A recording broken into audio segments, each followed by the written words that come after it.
एक बहुत ही अच्छा क्वेश्चन आप सभी से पूछा गया है।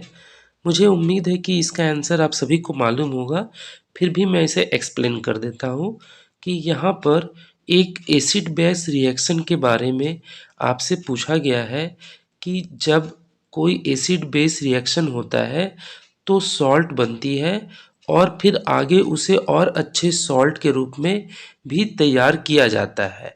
तो इस रिएक्शन का क्या नाम है? क्या इसे रिवर्सिबल रिएक्शन कहते हैं या इरिवर्सिबल रिएक्शन कहा जाता है, न्यूट्रलाइजेशन कहा जाता है या कैटालिसिस कहा जाता है? तो एसिड बेस रिएक्शन के बारे में मैं आपको बता दूं कि एसिड बेस रिएक्शन का इस्तेमाल बायोकेमिस्ट्री और इंडस्ट्रियल केमिस्ट्री दोनों ही जगह पर एसेंशियल रूप में होता है। बहुत से ऐसे पदार्थ हैं जिसका सामना हमें अपने घरों में, दुकानों में और फार्मेसी में होता है, जो एसिड बेस रिएक्शन के बाद बने होते हैं। जैसे एंटासिड का इस्तेमाल, जिसमें बहुत ज़्यादा मात्रा में अगर हमारे पेट में हाइड्रोक्लोरिक एसिड बनने लगती है तो हमें मैग्नीशियम हाइड्रोक्साइड का टैबलेट या लिक्विड डोजेस फॉर्म दिया जाता है, जिसे खाने के बाद मैग्नीशियम हाइड्रोक्साइड हमारे पेट के अंदर मौजूद हाइड्रोक्लोरिक एसिड के साथ रिएक्शन करता है और हमारे पेट के पीएच को मेंटेन करता है, उसे न्यूट्रलाइज करता है।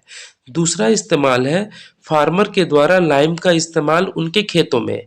किसान अपने खेतों में लाइम यानी कि बेस का इस्तेमाल करते हैं, जो कि एक प्रकार का बेस है और खेतों की मिट्टी को ज़्यादा एसिडिक जो हो चुकी है उसे रिएक्शन करती है ये लाइम और उसे न्यूट्रलाइज करने का काम करती है, जिससे मिट्टी की पीएच बैलेंस होती है और फसलें अच्छी होती है।